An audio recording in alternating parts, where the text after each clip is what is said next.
bonjour Sarah Orchani. Première soirée plutôt, du Festival des droits humains sur Dijon.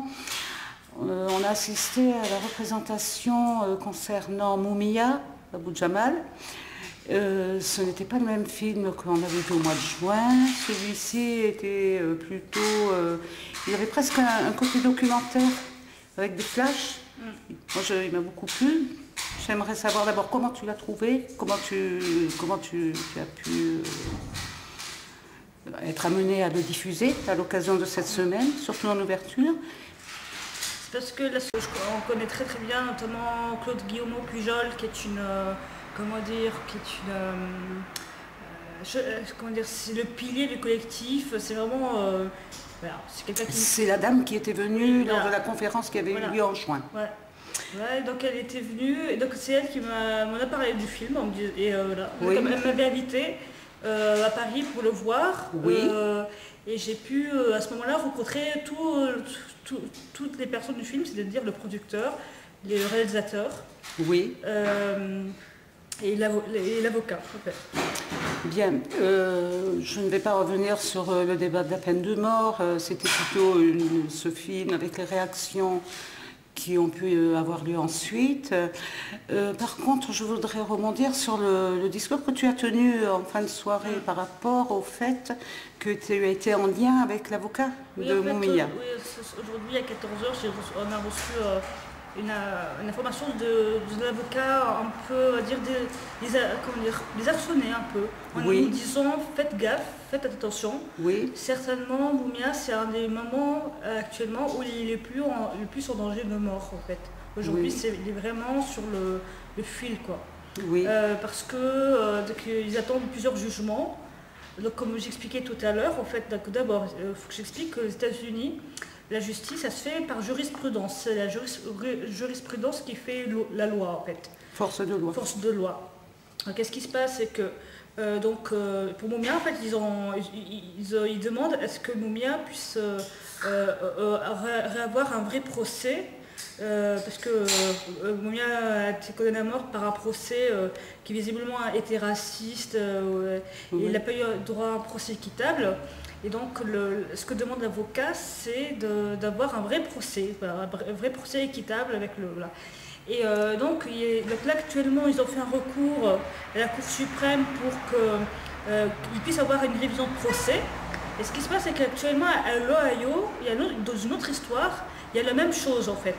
Oui. Donc, en fait, ce qui se passe, c'est que si à l'Ohio, la Cour refuse de réviser le procès de l'histoire de la personne à Ohio, alors on peut tout craindre pour Moumia. Ça veut dire que parce que si dans ça s'alignera, disons, sur ce... Voilà. Et donc du coup, l'avocat nous a écrit en disant aujourd'hui, là, il faut vraiment faire attention, être vigilant, parce que de toute façon, on sait que si l'État de Pennsylvanie a la possibilité de l'exécuter, il le ferait très vite. Et inversement, si jamais ça allait dans un sens inverse... dans ce cas-là, il y a de l'espoir. D'accord. Qu'est-ce que tu en penses, toi? En fin de film, on entend la voix de Moumia. Oui.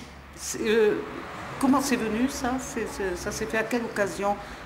Parce qu'il y a pas mal de scènes qui sont entrecoupées au cours du film.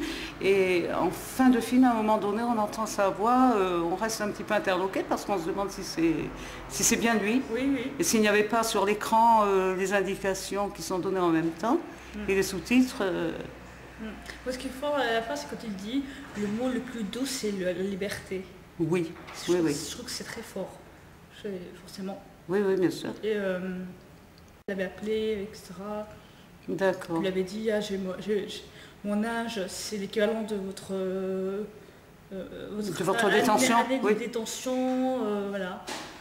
D'accord. C'est se rendre compte, voilà, comment est-ce que le temps passe.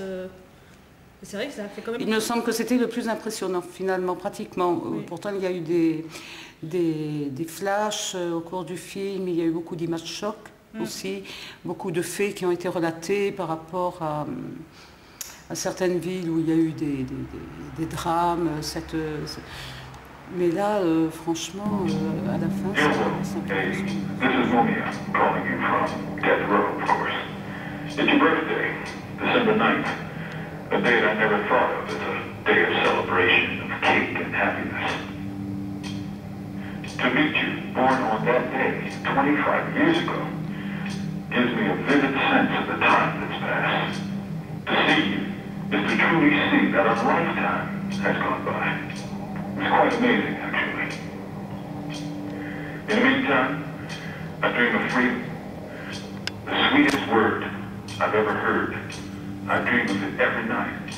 I dream of a country and a world where the death penalty is a memory. It's history. I dream of the absence of prison bars, the absence of shackles, the absence of the threat of death. Oh, happy birthday.